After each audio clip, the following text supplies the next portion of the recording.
Advertencia. El siguiente programa contiene descripciones y datos que involucraron la vida de quienes ya no están entre nosotros. Algunas de las cosas que aquí se describen pueden dañar la integridad de algunas personas. Se recomienda ver este video solo si eres mayor de edad y no eres sensible a lo que pueda decirse.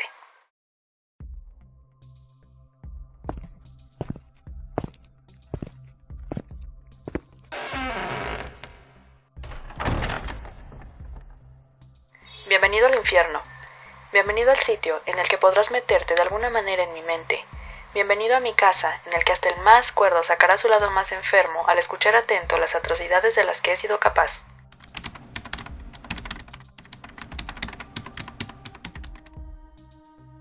Existen personas desgraciadas, faltos de valores, faltos de lo básico de la vida, como lo es el sentido común o la capacidad de mirar a aquellos que no tienen o no tuvieron las herramientas necesarias para encajar en una sociedad materialista, exigente y en ocasiones sofocante. Tal es el caso del mataindigentes que, tomando un arma de colección y haciendo caso a sus absurdos pensamientos, decidió matar con impunidad y sangre fría a aquellos que buscaban un cobijo por las noches.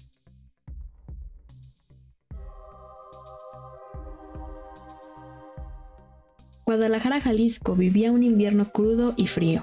En ese tiempo no existían los albergues públicos que permitan a las personas sin hogar refugiarse del clima tan extremo como lo es el frío o la lluvia, e incluso el calor. La crisis económica que atravesaba el país era visible, pues en las calles había muchísima gente sin hogar. Guadalajara es una de las ciudades más grandes del país de México.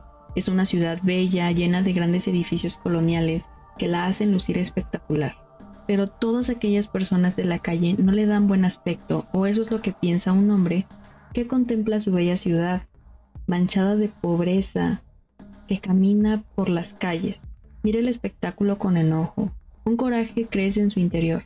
Desprecia profundamente a los indigentes.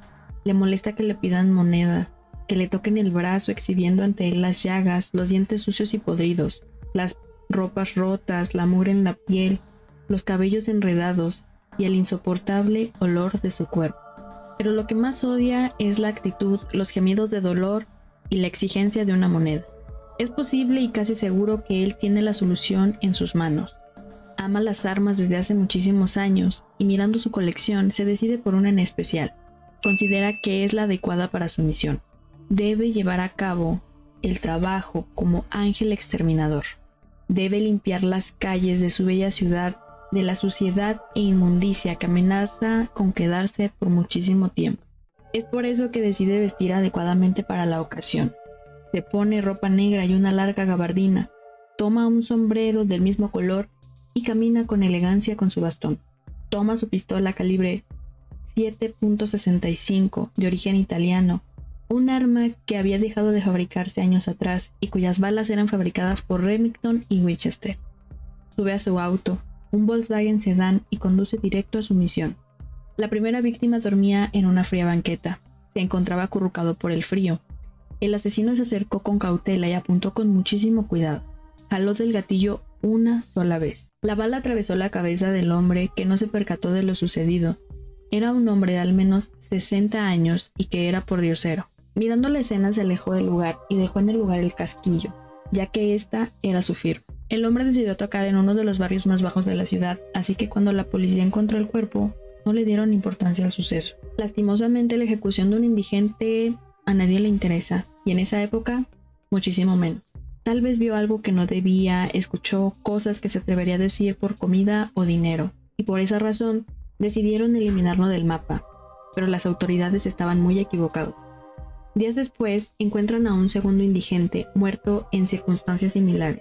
Una banqueta fría, un disparo en la cabeza y un casquillo en el lugar. Las autoridades se dieron cuenta que se trataba del mismo calibre que el primer asesinato, pero rastrear el arma suponía un trabajo duro. Era evidente que el gobierno no iba a destinar dinero para una investigación en la que las víctimas eran personas sin hogar.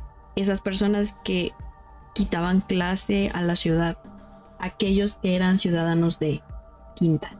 2 semanas después hubo otra víctima. Las condiciones eran exactamente las mismas. Así dejaron pasar una tercera víctima, una cuarta, que eran ejecutados por la noche con un disparo en la cabeza y siempre se encontraba un casquillo en el lugar. Fue la prensa la que puso atención a estos crímenes y decidieron bautizar al asesino como el Mata Indigente. Los meses de febrero y marzo trajeron nuevas víctimas. La quinta víctima fue asesinada en la noche fría siguiendo el mismo patrón que los crímenes anteriores. El disparo en la cabeza era certero, en la región occipital. Las autoridades sabían que se trataba de un tirador experimentado, tal vez un ex policía o un militar retirado. El asesino, al sentirse cómodo, ejecutó a su sexta víctima en plena luz del día y en una de las calles más transitadas de la ciudad. Testigos afirmaron haber escuchado un disparo y aseguraron ver un Volkswagen azul alejarse de la escena del crimen. Otros decían, en cambio, que el coche era blanco. Otros más dieron la descripción de la vestimenta del asesino, pero lamentablemente nadie pudo ver su rostro porque las cosas pasaron demasiado rápido. Pese a esto, el asesino decidió acelerar su ritmo y cobrarse más víctimas. En total fueron 3 víctimas más. La prensa ardía en noticias amarillistas, vendiendo miles de ejemplares, y los noticieros locales lanzaban hipótesis sobre lo ocurrido, cosa que no estaban haciendo los policías o detectives. Los especialistas brindaban de manera extraoficial un perfil del asesino. Lo triste de todo es que las autoridades no tenían pistas reales, pero argumentaban que sí y que incluso estaban muy cerca de resolver el caso. Es cuando ocurre un ataque bastante extraño. Le dispararon a un joven que ni siquiera tenía pinta de ser indigente. El disparo se ejecutó con otro tipo de arma y a la altura de las vértebras cervicales. Podría decirse que para no abrir otro archivo de investigación, los policías adjudicaron este crimen a el Mata Indigentes. De esta manera no tendrían que buscar a 2 asesinos sino nada más a uno. La 9ª víctima del verdadero asesino fue un episodio bastante doloroso incluso para las autoridades que estaban investigando el caso, ya que la víctima era Vicente Hernández Alexandre, que tenía el sobrenombre de El Rafles Mexicano. Este hombre era un ladrón de guante blanco, de la vieja escuela que se había dedicado a la alta estafa y a despojar de sus bienes a ricos y famosos con astucia y con estilo. Este hombre hablaba varios idiomas, había viajado por el mundo y era un notable fotógrafo.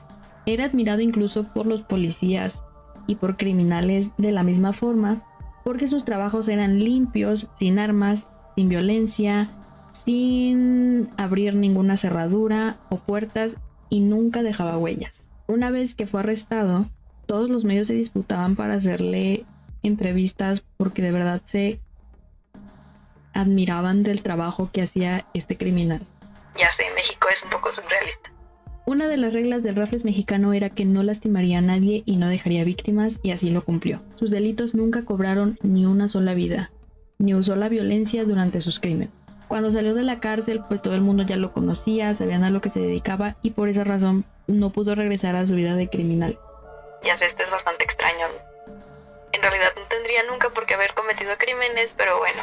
Como ya lo conocían, pues no tenía manera de ganarse la vida porque tampoco le daban trabajo porque pues ya sabían que se dedicaba a robar. Fue así que poco a poco fue quedándose en la miseria y la única manera que encontraba para ganarse la vida era mostrando a las personas en la calle pues sus habilidades, les mostraba los recortes de revistas, de periódicos en los que hablaban de él y a cambio de esto la gente pues le daba un poco de dinero o de comida. Fue el 8 de marzo de 1989 cuando el asesino se encontró con el famoso criminal durmiendo en un callejón solitario. El hombre siempre cargaba un maletín y pues obviamente lo cuidaba como si fuera su mayor tesoro. Él estaba abrazando su maletín cuando el asesino se lo topó y le arrancó la vida. Él ni siquiera sabía de quién se trataba y al saberlo dejó de asesinar a los indigentes. La noticia de la muerte del Rafles Mexicano se extendió como pólvora y generó muchísima indignación entre las personas y medios que lo conocían y que habían decidido ignorar su miseria y su vejez solitaria. Fue en ese momento cuando el escándalo llegó a los altos mandos de la política y tuvo un gran eco en la Ciudad de México. 15 días después de la muerte del Rafles Mexicano ocurrió otro crimen. Esta vez la víctima fue un hombre de 77 años que se dedicaba a hacer obras de caridad. Fue ejecutado en la calle de un tiro por la espalda y pese a que el modus operandi era diferente al del Mata Indigentes, pues se lo atribuyeron al asesino. El pánico se empezaba a esparcir rápidamente entre la ciudadanía, las autoridades incompetentes comenzaron a patrullar los sitios en los que habían ocurrido los asesinatos. Incapaces y con la mirada de miles encima comenzaron a hacer arrestos en falso. El procurador general de Jalisco, Guillermo Reyes Robles, y el jefe de la Policía Judicial, Héctor Córdoba Bermúdez, se lanzaron a buscar a un falso culpable. Varias personas fueron arrestadas. Salvador Reyes Partida, de 40 años, Moisés Cabello Cabrera, de 35 años, que fue forzado a firmar una declaración falsa de la que se retractó después, y Jorge Figueroa, a quien no se le pudo comprobar nada. En cada arresto, la policía daba la noticia a los medios para después retractarse. Desesperados investigaron en los hoteles de mala muerte que abundaban por ahí, y en uno entrevistaron a un empleado que les dijo que supuestamente tenía pistas sobre el asesino. Un hombre extraño que se hospedaba en el lugar, que escuchaba las noticias sobre el Matindigentes y que supuestamente se reía con todos los detalles que escuchaba. Les dijo que tenía mala una pierna y que no podía caminar bien. Se trataba de Osvaldo Ramírez, un hombre de 39 años que no tenía ningún antecedente penal. Después de interrogarlo por un tiempo, confesó que había matado a su amante, un hombre que ya no quería estar con él y que lo abandonó, pero no dijo nada sobre los otros crímenes. Sin importar esto, la policía declaró que habían capturado al asesino y con esto cerraron el caso. La gente aceptó todo sin problemas y el asesino también. Al darse cuenta de la incompetencia de las autoridades y del falso culpable, el verdadero Matindigente se retiró, dejó de matar y abandonó su misión sabiendo que estaba libre de toda culpa y obviamente de cualquier castigo. Sabía muy bien que aquel chivo expiatorio saldría de la cárcel pasado un tiempo. Nadie más recordaría esos hechos inhumanos. Y en algún lugar de la ciudad de Guadalajara, un hombre envejeció contemplando su arma, un revólver calibre 7.65 de colección que posiblemente era muy fácil de rastrear, mirando aquellas balas que solamente fabricaban 2 empresas, recordando a sus víctimas acurrucadas mientras los acechaba desde su automóvil, caminando con dificultades y disparando con total impunidad. Sin duda este caso es un claro ejemplo de lo poco que puede valorarse una vida si no tienes lo que tienen los demás o por lo menos lo que se considera como lo más importante, que es el dinero. Tener sangre en las venas, oxígeno en los pulmones y hambre que nos aqueja, al menos para mí, es una razón suficiente para ser tratados con dignidad y esa justicia ciega que nos trata a todos por igual, o al menos eso se dice. Muchas gracias por ver este video de Ombolali. Puedes suscribirte y unirte a la casa en la que conocerás todos los casos de asesinos a fondo. En las recomendaciones te dejo el caso de Maribel, una niña que privó de la vida a un pequeño, y el caso de Ted Bundy, el hombre que privaba de la vida a alumnas y hacía cosas horribles con ellas. Tampoco te pierdas el siguiente video en el que te hablaré de Peter Chapman, un hombre que usaba las redes sociales para contactar a sus víctimas. Yo soy la tía Umbu y espero que tengas dulces sueños.